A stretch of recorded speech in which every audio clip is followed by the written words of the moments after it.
First of all, I'd like to thank everybody for tuning in. Let's go ahead and get into this part 2 of Errol Spence strengths versus Terence Crawford weaknesses. One thing I keep seeing is this jab, the volume jab. How is Terence Crawford going to get around Errol Spence's jab? Errol Spence allegedly has the best jab in boxing. And Terence Crawford has never taken away anybody's jab. So Errol Spence is going to do everything behind the jab, and he's just going to overwhelm Terence Crawford. Now, what if I told you that they land damn near the same amount of jabs per round? Would you believe me? Would you think I made that shit up, or would you look it up? Because that's what I've seen in this YouTube business. Some of us make things up, and others look things up. Well, according to CompuBox, Errol Spence lands 5.8 jabs a round. And guess how many Terence Crawford land? 5.5. 0.3. Right? Less than one jab per round. So for every 3 rounds, Errol Spence gains a jab. So over the course of a 12-round fight, that is 4 jabs on average, Errol Spence lands over Terence Crawford. Now we know Errol Spence throws a hell of a lot more jabs than Terence Crawford, which means somebody's jab is more accurate than the other. All right, so Terence Crawford jab statistically is better because at least it lands. Now we know Errol Spence uses his jab for many things. He uses it to keep you busy, to keep you in the high guard, to keep your hands at bay. He uses it for a rangefinder.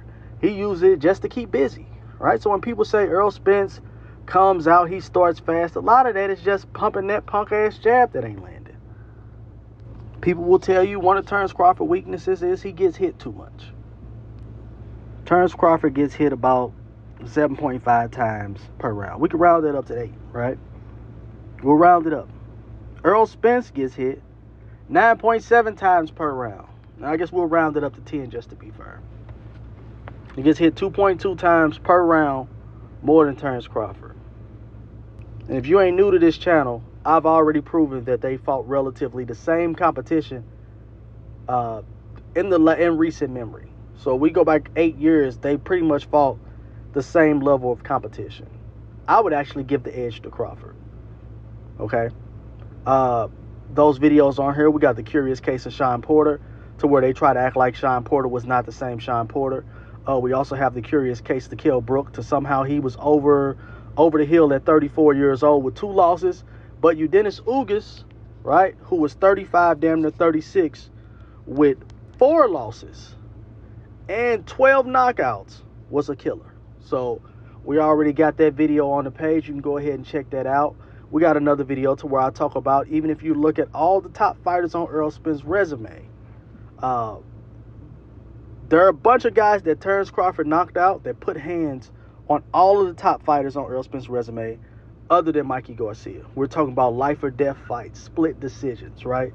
Some even got gift decisions. These are over guys that Terence Crawford knocked out who are alleged bums, right? Or they beat the guys that are on Errol Spence's resume. Or Terence Crawford personally beat them himself. So all the top guys on Errol Spence's resume have either took losses, went life or death with the alleged bums that are on Terence Crawford's resume, or Terence Crawford beat them himself. So, same level of competition, Errol Spence is getting hit more. People will tell you that Terence Crawford starts slow, and Errol Spence is just this juggernaut who's just going to jump on him and throw 100 punches around. Well, Errol Spence does throw about 70 punches around, but he only lands 21.4. Terence Crawford throws close to 50 punches around at 47.8, but he lands damn near 16 at 15.7. We're talking about, what, 5 punch difference? 5 punches some change, less than that difference per round. So either Terence Crawford could up his work rate just a little bit, or with him being a counter puncher and being able to use his lateral movement and fight off the back foot, he could simply move out of the way, and I'm pretty sure they'll be pretty even on punches landed come fight night. And that's despite the fact that he starts slow and Errol Spence throws 100 punches around. I'm almost running out of narratives to debunk. And again, I'm not saying that any of this guarantees Terence Crawford the victory. or that it automatically disqualifies Errol Spence from winning. I'm not saying that. But what I am saying is I do not understand how you get lied to in 2023 when Google is readily available and you never Google or challenge anything. Now, I understand how it is. Don't get me wrong. Most people are not as passionate about boxing as us guys on the internet. If you're stumbling across this video, you literally logged into YouTube to listen to somebody talk boxing on YouTube. Most of our friend groups, they're not that. We're probably the most passionate person in our friend group, unless we met the person online. You know what I mean?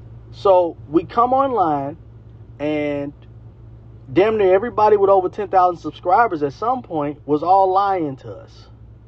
They were all telling us something that simply wasn't true. And many of us believed it. So I'm not discrediting you or challenging you on that. But I do question, how do you watch a fight and see something that's not there? Or don't see something that's in front of your eyes? Errol Spence gets hit. Errol Spence gets hurt. Errol Spence got hurt by a guy with 12 knockouts. If Terence Crawford lands those same punches, it's going to be a problem. Now I know what you're saying. Terence Crawford got hurt by Mean Machine. And if Errol Spence lands that punch, it's going to be a problem. But I'm telling you, Errol Spence does not have that punch in his arsenal. Errol Spence is dangerous, knockout dangerous, at one level in boxing. He's pedestrian on the outside. He smothers his work on the inside. He is deadly in the mid-range. The issue with that is he can be caught at the mid-range, and that's where he's most vulnerable. Of late, he is not a mid-range fighter. He's either on the outside or he's on the inside. This is why people will tell you, oh man, Errol Spence hits hard. He hits like a lightweight. And the knockouts are not backing it up.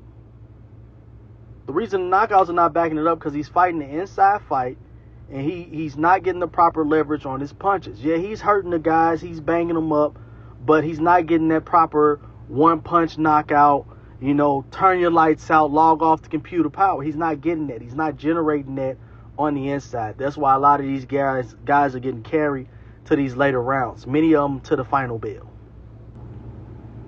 So what I'm saying is, based on the actual fights, the actual fight footage, how the fights actually went, and the facts, I believe that if any version of Errol Spence shows up, Terence Crawford is more than prepared. I don't believe that Errol Spence has almost any advantage other than size. I don't think he has a durability advantage. He doesn't have a reach advantage. He doesn't have a connect percentage advantage. Even though he throws a whole bunch of punches, you're throwing a whole bunch of punches versus a counter puncher, which is leaving yourself open. He doesn't have a jab advantage. They're landing the same amount. I don't see the advantages. Again, that does not disqualify him from winning. It simply means his strengths are not Terence Crawford's weaknesses. I'm out.